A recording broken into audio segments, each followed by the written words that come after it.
வணக்கம். கர்மாவ அனுபவித்து கழிக்கணும்னு சொல்லுவாங்க. அது என்னங்க கர்மா? அது எப்படிங்க அனுபவித்து தீர்க்கிறது?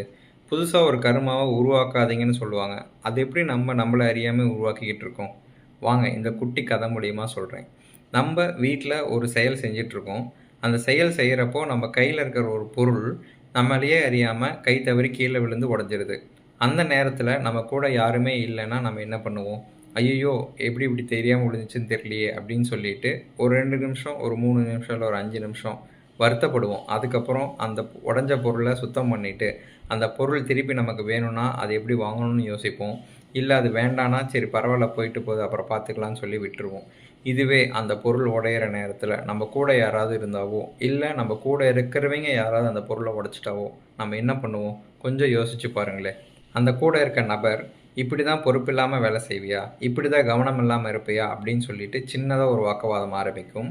ஆரம்பத்தில அந்த உடைச்ச நபர் அமைதியா தான் இருப்பாங்க. கொஞ்ச நேரம் போக போக அவைங்களுக்கும் கோவம் வந்து, அவைங்களும் வார்த்தை விட ஆரம்பிப்பாங்க.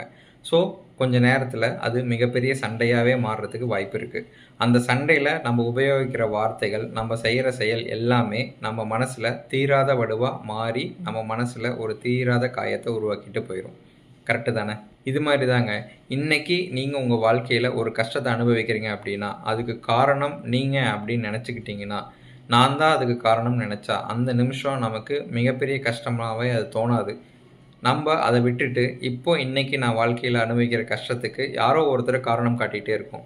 ஒரு நிமிஷம் கண்ண மூடி அமைதியா யோசிங்களேன். இன்னைக்கு உங்க வாழ்க்கையில ஏதோ ஒரு கஷ்டம் இருக்குன்னா, அந்த கஷ்டத்துக்கு யாரோ ஒருத்தர் காரணம் சொல்லிட்டு தானே இருக்கோம். ஒண்ணு அம்மாவ சொல்லுவோம், இல்ல அப்பாவ சொல்லுவோம், இல்ல புருஷன சொல்லுவோம், புருஷன் பொண்டாட்டிய சொல்லுவாங்க, இல்ல குழந்தைங்கள சொல்லுவோம், இல்ல குழந்தைங்க அம்மா, அப்பாவ சொல்லுவாங்க.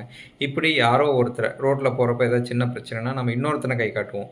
இப்படி எல்லாத்துக்குமே இன்னொருத்தர் கை காட்டிட்டே இருந்தோம் அப்படின்னா, நம்ம வாழ்க்கையில என்னைக்குமே நிம்மதி அப்படிங்கிறது ஒண்ணு இருக்கவே இருக்காது. அதுபோக நம்ம இன்னொருத்தர் கை காட்ட புதிய விதமான கர்மாவ உருவாக்கிட்டே இருக்கோம் அப்படிங்கிறது தாங்க உண்மை. இந்த இடத்துல அந்த பொருள் உடையணும் அப்படிங்கிறது விதி. அதனால அந்த நபர் அத போட்டு உடைச்சுட்டாங்க. ஆனா நம்ப என்ன நினைக்கிறோம்? அந்த நபர் ஒழுங்கா இருந்திருந்தா அந்த பொருள் உடைஞ்சிருக்காது. நீ தான் காரணம் அந்த பொருள் உடைஞ்சதுக்குன்னு சொல்லிட்டு, அவிங்க மேல அந்த குற்றத்த வைக்கிறோம். அந்த குற்றத்த அவிங்க ஏத்துக்காம அந்த இடத்துல சண்டை வருது. இது மாரி நம்ம வாழ்க்கையில இன்னைக்கு நம்ம அனுபவிக்கிற எல்லா கஷ்டங்களுக்கும், எல்லா சந்தோஷங்களுக்கும் காரணம் நம்ம மட்டும் தான். அப்படிங்கிறத நம்ம உணரணுங்க. நம்ப அந்த விஷயத்த உணர்ந்துட்டோம் அப்படின்னாவே, நம்ம வாழ்க்கையில அடுத்தடுத்து வெற்றியை நோக்கி போயிட்டே இருக்கலாங்க. அத விட்டுட்டு நம்ம அனுபவிக்கிற கஷ்டத்துக்கு காரணம் இன்னொருத்தர்ன்னு சொல்லி சொல்ல ஆரம்பிச்சீங்க அப்படின்னாவே, வாழ்க்கையில என்னைக்குமே முன்னேற்றம் அப்படிங்கிறது கிடையவே கிடையாது. இன்னைக்கு நீங்க ஒரு கஷ்டத்த அனுபவிக்கிறீங்க அப்படின்னா, நீங்க அந்த கஷ்டத்த அனுபவிக்கிறதுக்காகத்தான் அந்த நபர் உங்ககிட்ட அப்படி நடந்திருப்பாங்க அப்படிங்கிறது மட்டும் தாங்க உண்மை. இந்த உண்மைய என்னைக்கும் உங்க மனசுல வச்சுக்கங்க. அது கஷ்டமா இருந்தாலும் சரி, சந்தோஷமா இருந்தாலும் சரி, அமைதியா அத ஏத்துக்குங்க. நிச்சயமா கஷ்டங்கள நீங்க அமைதியா ஏத்துக்க ஏத்துக்க உங்க வாழ்க்கையில அடுத்தடுத்த வெற்றிகளை நோக்கி நீங்க பயணம் செஞ்சுட்டே இருப்பீங்க. நன்றி.